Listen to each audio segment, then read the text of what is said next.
Hello. In this video, we want to find the energies associated with a particle in a box that has a particular eigenfunction. We've already derived the eigenfunction solutions for the particle in a one-dimensional box problem. Recall that we found them to be the square root of 2 over L times the sine of n pi x over L, where n could take the values of 1, 2, 3, some positive integer. So, to find the energies associated with particles in any of those possible states, recall that we solve the Schrödinger equation, we have the Hamiltonian operator act upon the individual eigenfunction, and we'll get back the energy associated with that state, the eigenvalue, times the eigenfunction again. And since the particle is free to move in the box, we only need to use the kinetic energy part of the Hamiltonian operator, which is minus h bar squared over 2m times the second derivative with respect to x of our particular eigenfunction. And recall that we can write the eigenfunction in general as the square root of 2 over L times the sine of n pi x over L, where n can have the values that are already listed up here. And to calculate the second derivative, we're going to use the fact that the second derivative is simply the first derivative of the first derivative. So we're going to differentiate this expression twice and multiply it by the leading coefficient minus h bar squared over 2m to help find the associated eigenvalues. Let's see what we get. So we can rewrite this as 2m times the first derivative, and then we take the derivative of what is inside the parentheses here, and we're going to use the chain rule, and we're going to use the fact that the derivative of the sine is the cosine, and so we need a n pi over L in front times the square root of 2 over L times the cosine of n pi x over L. So we've simply taken the first derivative of this expression with respect to x. So now we're going to take the derivative of the green expression. So we have minus h bar squared over 2m. That's simply a constant that stays in front. It's a linear expression. And now we take the derivative of the green expression, and again we apply the chain rule one more time, making use of the fact that the derivative of the cosine is the negative sign. So we have a minus sign in front. We need a 2 pi over L using the chain rule, which multiplies the n pi over L, which is always in front.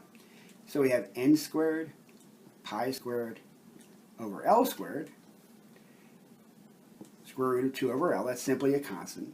And now we use the fact that the derivative of the cosine is the negative sign. Sine n pi x over L. What we can do now is to collect terms in front so we can distinguish which parts are the eigenvalue and which parts are simply the eigenfunction. So we have minus 1 times minus 1, so we have h bar squared over 2m times n squared pi squared over L squared. And then we're going to simply write the eigenfunction in purple. So that's our square root of 2 over L times the sine of n pi x over L. So this tells us, so we notice that the part in purple is the eigenfunction.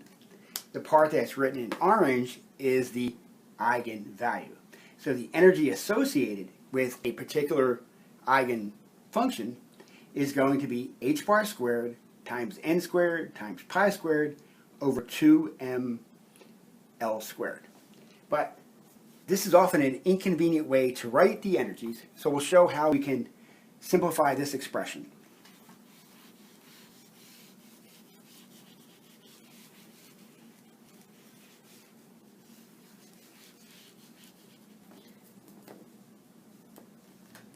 So the energies associated with a particular state are going to be, we're just going to repeat here, are h bar squared, n squared times pi squared over 2ml squared.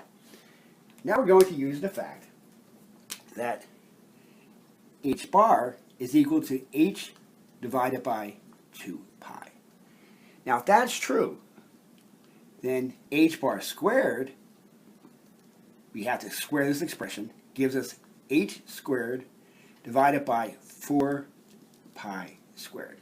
So we're going to rewrite our expression for E sub n, but we're going to rewrite it in terms of a substitution for h bar squared. So the part that replaces the h bar squared is going to be h squared divided by 4 pi squared. And then we're just going to write the rest of the expression the way it was before, which was n squared times pi squared times 2ml squared. Now that we've done that, we can see the reason for doing this in that we have pi squared on top and pi squared on the bottom, so we can get rid of the pi squares. And we can combine the 4 and the 2 to get a single expression for the energy. So now we have, I'm just going to switch the n and h around, put n squared first, n squared times h squared divided by 8ml squared. And we have an expression for the energy of each state. And if we look at these expressions further, we can see that since h squared over 8ml squared is always a positive number, just as n squared is always a positive number, that the lowest energy state associated with the particle in the box is going to be when n is equal to 1. And as n becomes larger, the energies associated with those eigenfunctions will become larger. So we see that each n level has its own energy, and that as n increases, the energy associated with n increases as well. We also see that the energy is inversely proportional to the square of the size of the box. So the lowest possible energy for the state, which is when n is equal to 1, gets smaller as L gets bigger. I thank you very much for your attention. Have a good one.